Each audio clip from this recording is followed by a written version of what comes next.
Rolling.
the comedy show that used to love to make fun of him. We are up against thin-skinned clowns. This is what authoritarianism looks like. It's here. It's already here. And to quote Steve Bannon, right, one of their ideological leaders, Steve Bannon, who the Washington Post said is opening a fascist academy in Italy to raise an entire generation of Steve Bannons, to spread his far-right hate, to install Trumps all over the EU and destroy the EU and further cripple the Western alliance. That is what they're doing. It's happening. What you see is absolutely correct. The facts are the facts. The facts do not change. What you're seeing, believe your eyes, believe your ears. Don't believe corporate media, which just got owned in the last week. Do you see how they embarrass themselves with all those headlines? The Mueller Report exonerates Trump. No one read the Mueller Report. And yet, it was on the front page that the Mueller Report exonerated Trump on the New York Times, the Washington Post, and other newspapers. Do not trust corporate media to protect you. They're in it for profits. They're in it for themselves. Jeff Zucker has political ambitions, and you see it on the bland coverage of CNN. They're acting indifferent while authoritarianism is already here. So what are you going to do? What did we learn this past week? Well, we already knew that Trump is a tool of the Kremlin.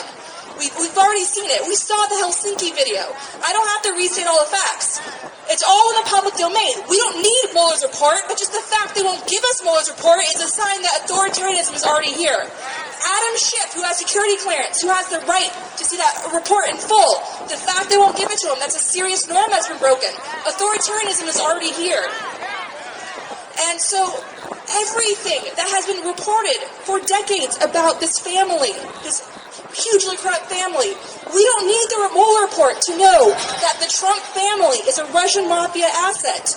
He has connections going back with the Russian mafia for 30 years. There was a Russian gambling den in Trump Tower, one floor beneath Donald Trump's apartment. Don Jr. and Eric said that they rely heavily on Russian money, on oligarch money. Even during the Great Recession, Eric Trump is saying, yeah, we're still building because our money mostly comes from Russia. It's been widely reported that Russian oligarch money is being laundered through Trump properties. Ivanka Trump is dear friends with the longtime wife of Roman Abramovich, who's a Russian oligarch who's like a son to Putin. Okay? They are culturally linked. Birds of feather flock together. Believe your eyes, believe your ears, believe the investigative journalists that refuse to betray us. Last week, when the corporate media took the bait of this regime, when the corporate media took the bait of the Iran-Contra cleanup guy, we got to see who Don Jr. has on a leash and who refuses to be leashed in the media. Okay, we saw David Corn refuse to back down from his reporting. Did we not see that? We saw who we can depend on. We saw who we can trust. We saw who's going to show up for us. And we saw a lot of interesting people make fools of themselves yet again. That was fun. That was our reward for putting up with that, wasn't it?